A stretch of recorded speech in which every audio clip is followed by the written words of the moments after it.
Bonjour, Citoyen TV, la chaîne de l'Afrique digne et de sa diaspora, vous présente les brèves. Au sommaire, Diaspora, agenda des mobilisations, Côte d'Ivoire, intervention de Madame Marie-Odette Lourognon, Afrique Média par Monsieur Jean-Paul Pougala, Cameroun, PKFOCAM Institute of Excellence et la North China University of Technology ont signé une coopération le 7 avril 2015. Et pour finir, actualité en France. Tout de suite, Diaspora, agenda des mobilisations. L'agenda du CRI panafricain pour Paris ces derniers temps.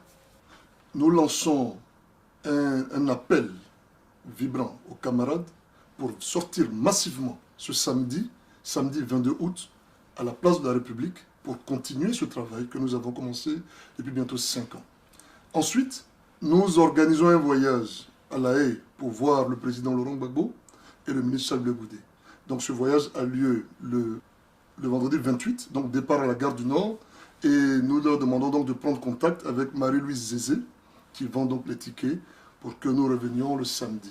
Il faut continuer de donner de la chaleur au président Laurent Gbagbo. Il faut continuer d'entretenir cette flamme de mobilisation pour ne pas que ceux qui vont à Abidjan dans des voyages, dans des concours l'épine de voyage, pensent ou fassent penser aux autres qu'à Paris, c'est fini pour le président Laurent Gbagbo. Ici, Paris, c'est Paris de Gbagbo. Tout de suite, Côte d'Ivoire, intervention de Madame Marie-Odette Lourognon. C'est la CNC qui est partie. Mais le pays entend organiser une manifestation à Korogo. D'accord. C'est un territoire de Côte d'Ivoire. C'est une partie, je vous l'ai dit, de la Côte d'Ivoire. L'on ne saurait prendre en otage une partie de la Côte d'Ivoire et nous allons le regarder. Nous n'allons pas regarder Amadou Bon Coulibaly prendre le nord de la Côte d'Ivoire, en l'occurrence la région du Poro. Nous n'allons pas le regarder prendre cette région en otage. D'accord. Alors cette répression dont vous avez été victime, ne vit-elle pas en fait des faits semblables à ce qui s'est passé en 2010 lors du deuxième tour de la présidentielle? Je répondrai à la question, mais je voudrais terminer avec cette question, la première question, avec le comportement du préfet. C'est ça. Le préfet qui n'a pas cherché à nous rencontrer. Quand nous avons demandé à le rencontrer, on dit que c'est un samedi qu'il ne travaille pas. J'ai lu hier ce qu'il a écrit. Et que lui, il était occupé à organiser des mariages. Je ne savais pas que le préfet des régions était le maire de la ville qui doit organiser des mariages. Je pense qu'il faut qu'on soit sérieux. Il faut qu'on soit sérieux. Et il faut que le préfet des régions sache qu'il représente l'État de Côte d'Ivoire. Il a un devoir de protection des citoyens qui sont en danger sur ce territoire. Et nous étions en danger. Donc il devait nous protéger. Il n'a pas à prendre la parole derrière nous pour dire que oui, c'est du faux qu'on a fait et que ce sont des comment on appelle ça? Ce sont des palabres intestines, c'est-à-dire internes, entre un groupe de AFI et un groupe de Sangaré. Je voudrais dire au préfet que depuis le 30 avril 2015, AFI est exclu de notre parti. Il n'est plus le président du FPI. Il peut garder le nom du parti de façon artificielle, comme il le fait. Mais nous l'avons exclu et Laurent Gbagbo, qu'ils ne veulent pas voir de leurs deux yeux, et ils le verront très bien, est le président du Front populaire ivoirien.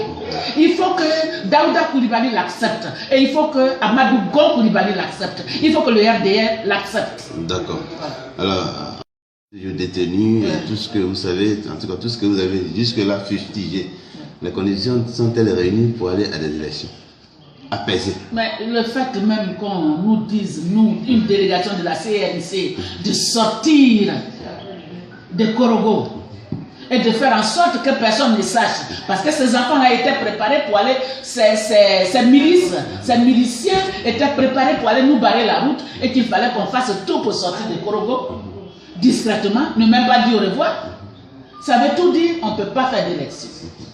Il ne peut pas avoir d'élection. Sinon, le RDR certainement cherche à organiser un passage en force. Je voudrais dire que le même Amadou Gon là, Amadou Gon Coulibaly là, c'était lui le directeur de campagne de Alassane Ouattara. Nous savons ce qui s'est passé en 2010.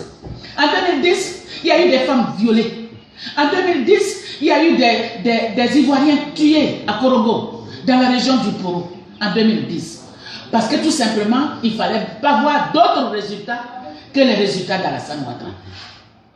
Donc les conditions ne sont pas réunies avec ce que nous venons de voir. C'est eux seuls.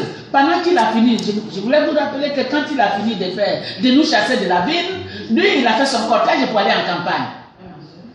C'est ça la démocratie pour laquelle ils sont venus. Nous disons que les conditions ne sont pas réunies et qu'il ne peut pas avoir d'élection en Côte d'Ivoire et qu'il faut que les conditions d'élection transparentes, ouvertes à tous là, soient réunies avant qu'on ne parte. La preuve palpable est là. Pour un simple meeting, comme les populations sont prises en otage, on ne veut pas qu'on leur ouvre aussi les yeux, qu'on leur ouvre les oreilles. Parce que moi, je sais que si je parlais à Korogo là, on peut aussi m'écouter. Alors, comme vous dites que les conditions ne sont pas réunies, la question de la transition. Pour vous, quelle est l'opportunité d'une transition? Bon. En tout cas, le Front populaire ivoirien dont je suis membre n'a pas pour objectif une transition. Non. Nous voulons que les conditions d'une élection transparente et juste là soient réunies.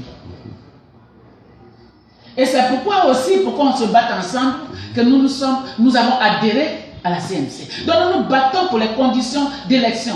Les conditions doivent être réunies pour que chaque Ivoirien qui a le droit de se présente à ces élections. Ouattara et le RDR n'ont pas le droit de prendre les élections de Côte d'Ivoire en otage et chercher un passage en force avec les Amadou Gon.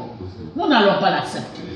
Que Ouattara, qui est le démocrate, qui est venu avec la démocratie des bombes en Côte d'Ivoire, qu'il réunisse les conditions de la démocratie pour que chaque Ivoirien ait droit à participer aux élections. La transition, bon, si elle vient, c'est ça, hein, mais le Front populaire ivoirien tient à aller à des élections transparentes et justes, ouvertes, dont les conditions sont claires. Et qui n'ont pas, des élections qui n'ont pas pour une CEI prise en otage, dont le président est celui-là même qui a décimé la Côte d'Ivoire, qui jusqu'à minuit n'avait pas encore les résultats et qui est parti donner de faux résultats au QG de l'adversaire de Gbagbo Laurent. Nous ne pouvons pas aller à des élections avec ce genre de conditions. C'est pourquoi nous voulons des conditions claires, des conditions, que les conditions soient remplies, pour que soient réunies, pour que tout Ivoirien, et non pas que tous ceux qui nous ont tués hier soient encore à la tête des commissions, soient encore ceux-là même qui vont organiser les élections pour que les Ivoiriens y participent. Non. D'accord. Donc la transition n'est pas notre objectif forcément. D'accord, mais tout de suite, Afrique Média par M. Jean-Paul Pougala. En ce moment, Afrique Média est en train de déménager, partir du Cameroun vers le Tchad et vers la République centrafricaine. Plusieurs fois, moi-même, j'ai été énervé par les positions d'Afrique Média. Ils sont déistes, créationnistes, machin truc. Mais c'est comme ça qu'ils sont. Et chaque fois, il faut toujours qu'on se pose une question. Nous sommes en guerre. La personne que nous avons devant nous est de quel côté? Est-ce qu'il est dans notre camp ou il est contre nous? Et moi, j'ai dit, à partir du moment où nous savons qu'Afrique Média est dans notre camp, les décisions des autorités camerounaises, c'est ce qu'on appelle l'autogol. Donc, vous avez mis un but dans votre camp. Parce que le travail qu'Afrique Média fait, c'est un travail qu'aucune télévision africaine ne fait. J'ai pendant des années critiqué des chaînes de télévision qui émettent depuis Paris, des journaux qui sont publiés depuis Paris, en disant qu'il fallait quelque chose en Afrique. Pour une fois qu'on a une chaîne de télévision panafricaine en Afrique, on va l'obliger à déménager d'un point à l'autre. C'est du n'importe quoi. Et Afrique Média, je vais juste dire un mot. C'est une phrase de Gandhi qui disait: au début, on vous ignore. Ensuite, on vous dénigre. Et après, on vous combat. Et à la fin, vous gagnez. La télévision aujourd'hui, ce n'est pas une question de pays de résidence. La technologie aujourd'hui a atteint un niveau tel qu'on ne peut pas dire que tel pays a empêché de parler. S'il fallait empêcher de parler, moi, je ne pourrais même pas publier ce texte. Vous savez, le succès de mes textes, c'est sur le net. Ce n'est même pas... si je l'attendais de publier dans un grand journal qu'on connaît, personne ne me connaîtrait. Donc, c'est juste une parenthèse pour Afrique Média, mais je n'ai aucun doute que ça donne plus de publicité et du courage. Votre travail, vous le faites à votre manière, mais il est très utile pour la conscientisation. Malcolm X disait une chose, parlant de la communauté noire américaine, nous avons fait des projets, de grands projets pour la communauté noire américaine. Mais on a oublié quelque chose, c'est que cette communauté dormait. On ne peut pas faire un projet pour une communauté qui dort. Donc il faut d'abord réveiller la communauté. Et ça, c'est le travail que fait Afrimédia. Tout de suite, Cameroun, PKFOCAM, Institute of Excellence et la North China University of Technology ont signé une coopération le 7 avril 2015. 2 ans au Cameroun et 2 ans en Chine. Il s'agit de la durée de la formation dont bénéficieront désormais les étudiants de PKFOCAM Institute of Excellence. L'accord de coopération entre la North China University of Technologies et PKFOCAM Institute of Excellence a été signé hier à la salle de conférence de l'Institut. Une convention qui permettra une formation alternée des étudiants de PKFOCAM Institute of Excellence et la North China University of Technologies. Ce sont des étudiants qui sont recrutés avec le niveau baccalauréat, d'ici Advanced Level, qui vont donc faire une formation Bachelor of Science in Engineering, c'est-à-dire ils vont passer 2 années ici et ensuite 2 années en Chine. Élevé à un coût maximal de 3 millions de francs CFA, les ingénieurs spécialisés en génie électronique, génie civil, architecture, conception, gestion, économie et parfaitement bilingues sont concernés par cette formation. L'idée de contribuer au développement de l'Afrique est l'élément majeur de cette première coopération qui unit dorénavant la PKFOCAM Institute of Excellence à la North China University of Technologies. La signature de cet accord cet après-midi marque la première étape dans un partenariat entre une université chinoise, la North China University of Technology, et la PKFOCAM Institute of Excellence. Nous sommes confiants que de cette manière, nous allons contribuer de façon importante à aider les Africains à prendre en charge le développement de leur continent. Une cérémonie au cours de laquelle le président de la PKFOCAM Institute of Excellence a réitéré son engagement à former des jeunes leaders capables d'assurer le développement de l'Afrique. C'est important de revenir sur la question fondamentale. Pourquoi choisir cette université? Notre vision, notre mission essentielle, c'est de mettre au centre de l'Afrique, qu'est le Cameroun, une université de classe internationale. Pour avoir une université de classe internationale, il est important de faire une coopération avec les meilleures universités du monde. Après des partenariats avec la Southern Polytechnic State University, New York State University, cette convention avec la North China University permet à PKFOCAM Institute of Excellence de faire des jeunes Africains des acteurs de la globalisation de connaissances. Et pour finir, actualité en France. Le résultat, c'est plus de près de 4000 morts en mer l'année dernière dans la Méditerranée. Voilà la politique, les vrais résultats de la politique généreuse et humaniste de l'Union européenne. Alors excusez-moi, mais un humanisme comme celui-ci, on s'en passerait forcément. Est-ce que vous mettez en place une politique saine pour vos citoyens et pour ces gens-là, ou est-ce qu'au contraire, vous contribuez encore à vider ces pays de leur force vive, de leur argent, et en plus, vous créez de la déstabilisation sociale? Retour sur terre pour les socialistes avec le premier conseil des ministres de la rentrée. Le programme est chargé, chômage impossible à enrayer, croissance toujours en berne, crise des agriculteurs, les vacances sont bel et bien finies. Jeudi, la France et l'Angleterre vont signer un accord de coopération visant à lutter contre les filières criminelles de passeurs d'immigrés illégaux. Un effet d'annonce qui ne devrait rien changer tant les objectifs fixés sont en décalage avec la déferlante migratoire que connaît l'Europe depuis plusieurs mois.